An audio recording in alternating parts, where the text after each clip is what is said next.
Well, it is a story that made national headlines decades ago, and it's once again back in the news. In 1994, Kemba Smith Pradia was a pregnant college student who was in an abusive relationship with a drug dealer.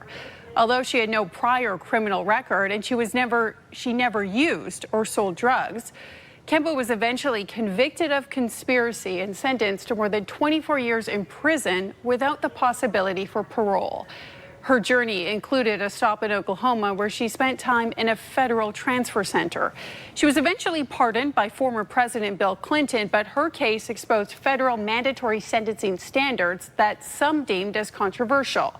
Her life story is now playing out in a movie called Kemba. Take a look. Could you at least tell us what you're looking for? Peter Hall, also known as Khalif Hall. Well, he certainly isn't in a dresser drawer, that's for sure. Do you know his whereabouts? No, sir, we do not. Now, I sat down with Kemba when she was in Tulsa last week to shine a light not only on her story, but others like hers.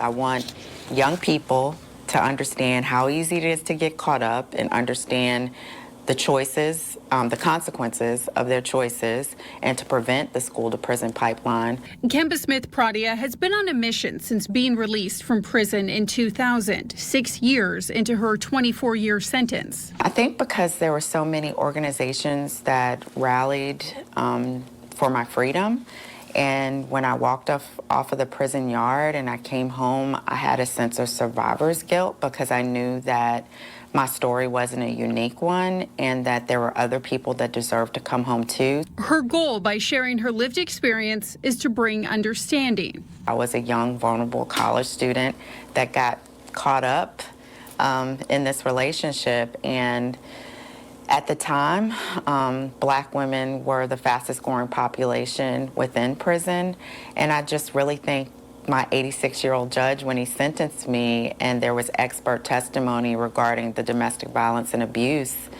he was actually caught sleeping. So no one really valued the mitigating circumstances around my ordeal. She hopes not only to influence young people to be mindful of who they associate with, but also lawmakers.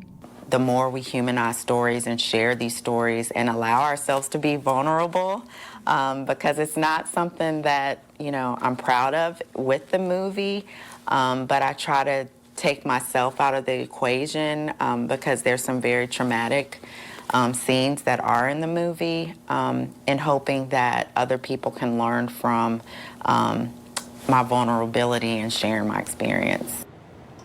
And you can watch Kemba on BET May 29th.